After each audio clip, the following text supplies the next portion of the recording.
Chapter 11. The Miracle. The next day was foggy. Everything on the farm was dripping wet. The grass looked like a magic carpet. The asparagus patch looked like a silver forest. On foggy mornings, Charlotte's Web was truly a thing of beauty. This morning, each thin strand was decorated with dozens of tiny beads of water.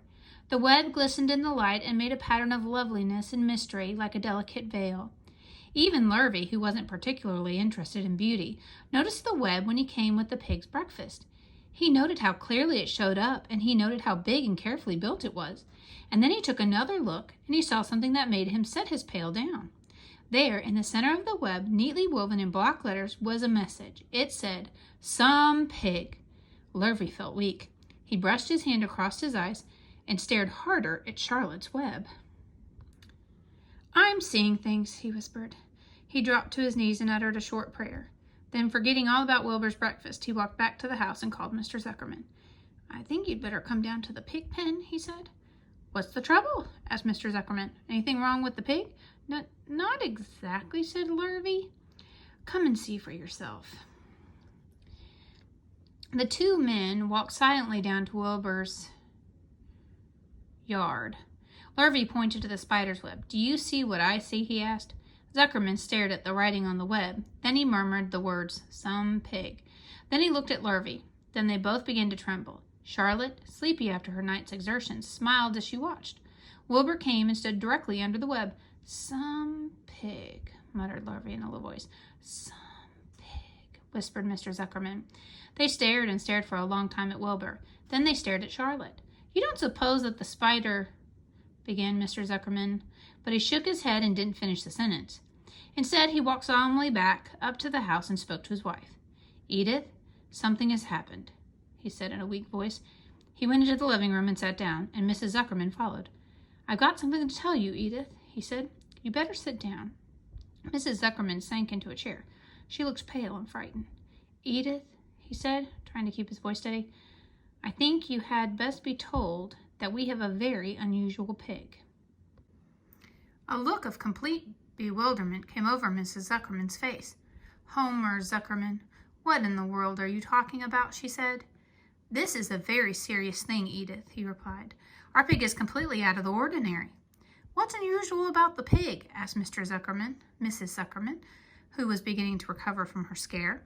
"Well, I don't really know yet," said Mr. Zuckerman, "but we have received a sign, Edith, a mysterious sign. A miracle has happened on this farm. There's a large spider's web in the doorway of the barn cellar right over the pig pen.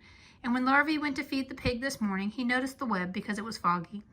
And you know how a spider's web looks very distinct in a fog? And right spang in the middle of the web there were the words, 'Some pig.' The words were woven right into the web. They were actually part of the web, Edith. I know, because I have been down there and seen them. It says, 'Some pig,' just as clear can be. There can be no mistake about it. A miracle has happened, and a sign has occurred here on earth, right on our farm, and we have no ordinary pig." "Well," said Mrs. Zuckerman, "it seems to me you're a little off. It seems to me we have no ordinary spider." "Oh, no," said Zuckerman. "It's the pig that's unusual. It says so, right there in the middle of the web." "Maybe so," said Mrs. Zuckerman. "Just the same, I intend to have a look at that spider." "It's just a common gray spider," said Zuckerman. They got up and together they walked down to Wilbur's yard. "You see, Edith? It's just a common gray spider." Wilbur was pleased to receive so much attention. Lurvy was still standing there, and Mr. and Mrs. Zuckerman, all three, stood for about an hour, reading the words on the web over and over and watching Wilbur. Charlotte was delighted with the way her trick was working. She sat without moving a muscle and listened to the conversation of the people. When a small fly blundered into the web, just beyond the word pig, Charlotte dropped quickly down, rolled the fly up, and carried it out of the way. After a while, the fog lifted, the web dried off, and the words didn't show up so plainly. The Zuckermans and Lurvy walked back to the house. Just before they left the pig pen, Mr. Zuckerman took one last look at Wilbur. "You know," he said in an important voice, "I've thought all along that pig of ours was an extra good one. He's a solid pig. That pig is as solid as they come." "You notice how solid he is around the shoulders, Lurvy?" Sure I do," said Lurvy. "I've always noticed that pig. He's quite a pig." "He's long and he's smooth," said Zuckerman. "That's right," agreed Lurvy. "He's as smooth as they come. He's some pig." When Mr. Zuckerman got back to the house, he took off his work clothes and put on his best suit. Then he got into his car and drove to the minister's house. He stayed for an hour and explained to the minister that a miracle had happened on the farm. "So far," said Zuckerman, "only 4 people on earth know about this miracle. Myself, my wife Edith, my hired man Lurvy, and you." "Don't tell anybody else," said the minister. "We don't know what it means yet, but perhaps if I give thought to it, I can explain it in my sermon next Sunday. There can be no doubt that you have a most unusual pig. I intend to speak about it in my sermon and point out the fact that this community has been visited with a wondrous animal. By the way, does the pig have a name?" "Why, yes," said Mr. Zuckerman. "My little niece calls him Wilbur. She's a rather queer child, full of notions. She raised the pig on a bottle, and I bought him from her when he was a month old." He shook hands with the minister and left. Secrets are hard to keep. Long before Sunday came the news spread all over the county. Everybody knew that a sign had appeared in the spider's web on the Zuckerman place. Everybody knew that the Zuckermans had a wondrous pig. People came from miles around to look at Wilbur and to read the words on Charlotte's web. The Zuckermans' driveway was full of cars and trucks from morning till night.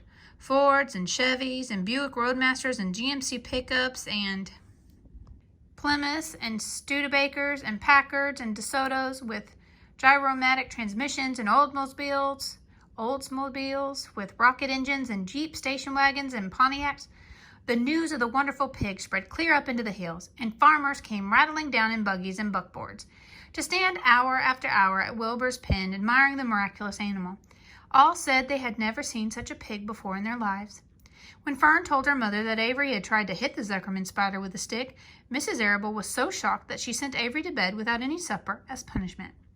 In the days that followed, Mr. Zuckerman was so busy entertaining visitors that he neglected his farm work.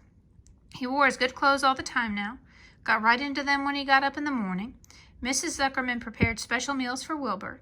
Lurvy shaved and got a haircut, and his principal farm duty was to feed the pig while people looked down. Mr. Zuckerman ordered Lurvy to increase Wilbur's feedings from 3 meals a day to 4 meals a day.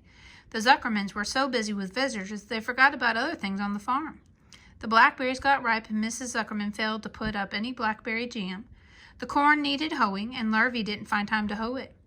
On Sunday, the church was full. The minister explained the miracle.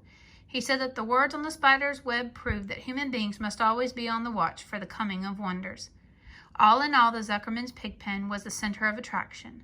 Fern was happy, for she felt that Charlotte's trick was working and that Wilbur's life would be saved.